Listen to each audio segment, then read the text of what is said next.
First of all, I was there last year. And when you get to be a part of those kinds of moments, right, as an old person, right, it's pretty powerful. Actually, I'm sitting here the entire time that Ryder's sharing, and I'm realizing, like, my higher power works in a really, really mysterious way. So not only was I there, right, Ryder currently is out of Benton area. And so when I got clean for the first time, I grew up in Lynn County, right? So there's a lot of connections here. I am not the normal person you would see at a, like, let's connect with young people topic, but there's a good reason for it. The person that was supposed to do it couldn't. And so I got a phone call a few days ago asking if I would speak at the convention. And I'm like, yeah, because that's what I was taught to do, right? Narcotics Anonymous shows up for me. I'm going to show up for Narcotics Anonymous. And then I asked what the topic was. And I was not requesting help. We don't have any sound, but it should just be this microphone. Can you? Oh. Okay. So now I got to talk a little bit quieter because, all right. So, all right. The train went off the route. Okay. So I got asked, blah, blah, blah, did that. I still said yes. I'm still here, right? Because the first time I got clean, I was 15 years old. That was 25 years ago. Okay, so that was a long time ago. The world was a little different 25 years ago, right? I didn't have social media to find other young people. In fact, when I found Narcotics Anonymous, I was in rehab. And 25 years ago, we had these really cool facilities around the state for behaviorally issued children. And so I got put in this wonderful facility in Troutdale. And I am very grateful for that facility. My mom gave me the option of that or a vegetarian horse farm in Montana. And I was like, bitch, I eat meat. No, we're going. And then I ate peanut butter and jelly sandwiches for 6 months. Okay. My mom worked for the sheriff's department. I come from a good place. Like, I come from good, normal people. I was different than the rest of my family. And I had a lot of problems, right? And my mom worked for the sheriff's department. And when it's in your house, you don't always see what's going on. She just knew that there was something wrong with me. And I went to family members. I spent 9 months going from one family member's house to another family member's house to another family member's house because they didn't know what to do with me. And everybody thought they could do a better job. And then after everybody had an opportunity to do something with me and nobody could, the day that I ran out of options was the day that the health insurance people called my mom and said, we can do this and here's the place and you can take her next week. So my mom took me, and it was a 28 to 32 day facility, and I stayed there for 6 months because after about 4 days, they said, you're not leaving until you're going to be okay. When I got there, I went in loaded because that's what a lot of addicts do, right? And I was up for 2 days, and then I slept for a couple days. And around the end of the first week, they started putting me on the schedule and like going to the groups and the counseling and the things. And then at the end of every day, they said, you have to go to this meeting. And I was like, dude, I've been doing shit all day. What are you talking about? And they're like, it's Narcotics Anonymous. I was like, what is that? Well, it's for addicts. Well, I'm not an addict. Well, yes, you are. No, I'm not. So my first experience with NA was inside a facility, and nobody came in and brought the meeting in. So I didn't really know if this was a facility thing. I didn't really know. But then they gave me a book, and I realized that like this wasn't just a facility. So this is the most important thing to me. It stays in a very safe place in my house. So if like my house catches on fire, that this will survive. Okay. I read this book so many times when I was in that facility. So many times. We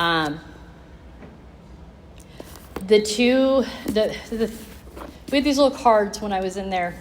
And at the end of the meeting, like it's topic meetings, right? And people get popsicle sticks and they get we had these cards that had little passages. And I'm an addict and a criminal, so I stole this and taped it to my book. And then they asked me every week if they could have it back, and I told them no. And then I actually stole this whole entire book from rehab, from being honest. I defaced it, but this book has saved my life multiple times. I have found that you were just like me. I am no longer better than or less than. And that was really important to me because when I got out and I was told to go to meetings, we lived in Sodaville. I don't know if anybody knows where Sodaville is. There was less than 300 people there, okay, right? And there were no meetings in Lebanon. It was hard to go to meetings, the few meetings that there were in Albany, so I'd go all the way to Corvallis to go to a meeting. And then I'd show up at this meeting in the bottom at this church, and everybody was old. They were old, and some of them were creepy, right? And I got the same thing that a lot of other people do, is like, you're too young to have a problem. You don't know what you're doing. That's not going to last very long. And it was really disheartening. I didn't have a positive experience when I came into the rooms of Narcotics Anonymous as a young person. But I knew what the book told me, and the book told me I needed to keep going back, right? And where other people went to the rooms of Narcotics Anonymous and felt love and acceptance, I didn't.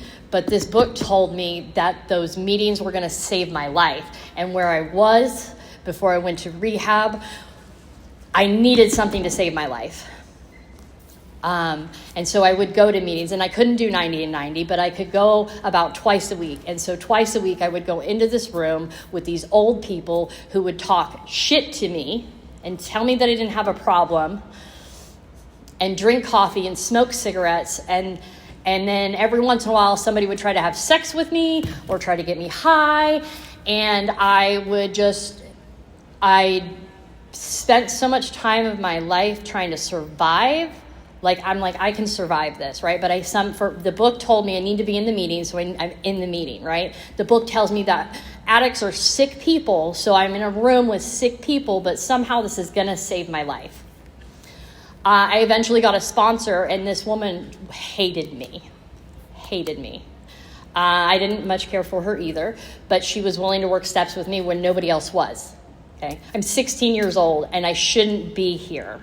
But if you're insisting that you're here and you want to do the work, we'll do the work. Okay. And I worked steps. Eventually, after I finished a round of steps, I got the opportunity to start going to meetings in Oregon City. And that was a godsend, right? Because people didn't talk shit to me in Oregon City. But they were still old, and they were still creepy, and there were still people trying to have sex with me, and there was still people trying to get me loaded, right? But they mostly left me alone. Right? And I found another sponsor who wasn't so mean to me, but also wasn't very nice to me. It was very indifferent. It was just like, sure, made me meet with her once a week. We would do some step work. So I did step work. I made coffee at the meetings. That was about all that they would let me do. But I still didn't find any acceptance, and I still didn't feel safe and welcome in Narcotics Anonymous. And this went on for a very, very, very long time. About 10 years in, I stopped going to meetings because I had resentments, right? This program was supposed to save my life, and I was supposed to be loved, and I was supposed to be accepted. And it didn't matter whether it was in Corvallis, it didn't matter if it was in Oregon City, and it didn't matter when I moved to Georgia, right? Because by the time I got there, I fucking hated you people. Because nobody ever gave a shit about me. And about 5 years later, I relapsed. And, I'm at a point in my life, I don't share that part, right? Because that's the old story for me. And the new story is that I relapsed at 30 years old when I had 15 years free, right? But it was a terrible fucking experience, right? And so when I came back, right, because when I needed to get better, because while I was in my addiction, I had my son, I lost him to CPS, right? I needed to fix my life yet again. What I knew was that Narcotics Anonymous, even though I had been treated like so much shit, that Narcotics Anonymous was supposed to save my life, right? And I knew a lot of people who it worked for, right? And I figured maybe it was because I was 15, 16, 17, 18, that it didn't work for me, right? And so it was during COVID. My clean date is 4/16/2020. And so I got clean during COVID. And that was really easy because it was online.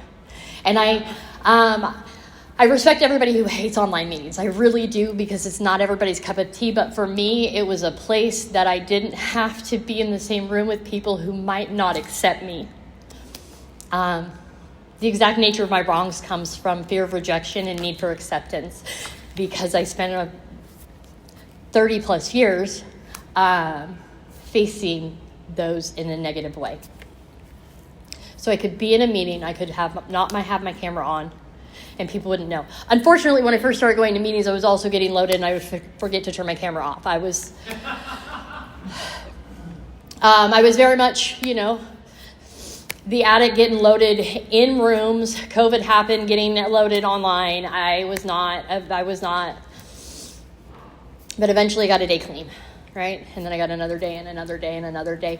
And it was very much thanks to these 5 women from Southern California online who saw me one night on camera, because I was so loaded I'd forget to turn my camera off, painting this weird awkward corner in my garage for my cats at 2 a.m. And they're like, "Girl, what are you doing?"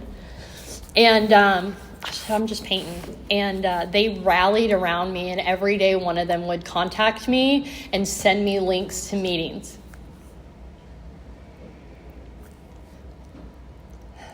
I still talk to them all the time, because those women saved my life.